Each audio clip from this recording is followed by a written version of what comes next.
Climate change is the biggest threat facing humanity, and workers are at the front line. From a farmer in Spain to a miner in Poland, climate change affects us all. We are all on the same train.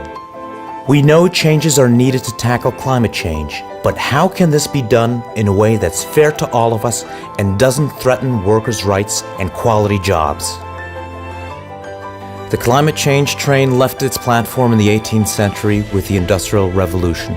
We didn't even realize it had departed from the station, but the fumes that have built our modern lives have been steadily increasing the Earth's temperature, and now payback time is beginning.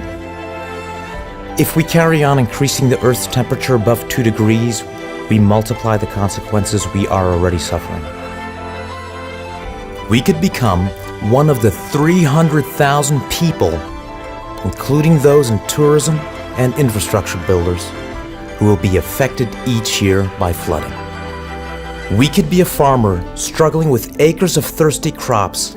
In fact, an area of land twice the size of Germany is likely to be affected by drought if we take no action.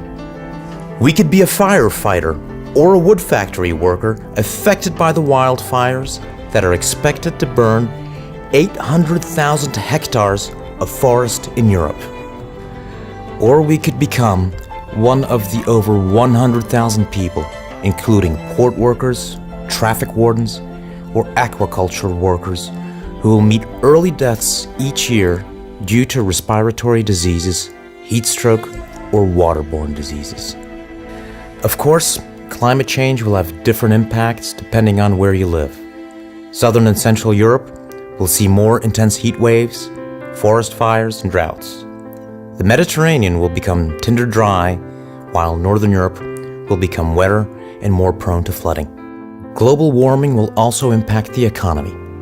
Agriculture will be on the front line, but sectors like energy will suffer from changes in demand. Transport could be affected by more frequent storm-damaged infrastructure, and the tourist industry will need to face up to the consequences of extreme weather conditions. Droughts in the region like sub-Saharan Africa and the Pacific will affect the security of supply of commodities we are dependent on, like rice, cotton, and sugar. The damage could add up to a €190 billion bill each year, 20% more than the EU budget for 2017. Outside of Europe, the consequences of climate change are even deeper and more widespread. Worse, droughts in these regions will have serious humanitarian consequences. This train is heading towards disaster.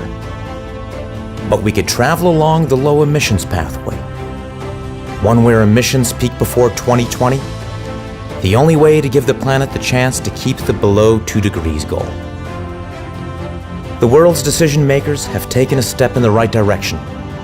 Half of the world's countries, including the whole of Europe, signed a climate change agreement in Paris to keep temperature rise well below 2 degrees Celsius and to continue efforts to keep it under 1.5 degrees, to submit national contributions to cut emissions and to increase their ambition every 5 years, to provide climate finance to developing countries, to put in place a just transition of the workforce and the creation of decent work and quality jobs. Transition will bring more opportunities in renewable energy, circular economy products, energy-efficient buildings, and new public transport. Innovation must take place in traditional industries like steel, automobiles, and chemicals. Other industries like coal mining will have to face up to the challenges of change. But if the process of change is not properly designed, it may also bring social collateral damages. A badly managed transition could mean widespread and unplanned job losses, massive hikes in energy prices, rising taxes, and workers' rights to quality jobs cast aside. Social unrest could derail the train. A peak in global emissions can happen soon. Richer countries can support poorer ones, as it says in the Paris Agreement. We need a just transition. That's one that makes sure that the policies that will build a greener world respect workers' rights. and does not leave industrial jobs regions behind. Governments and local authorities need to write robust policies that help channel investment into a greener future that ensures workers' rights and that jobs make the transition. We need to learn new skills. We need new green technologies. We need to participate and manage the change our industries must go through.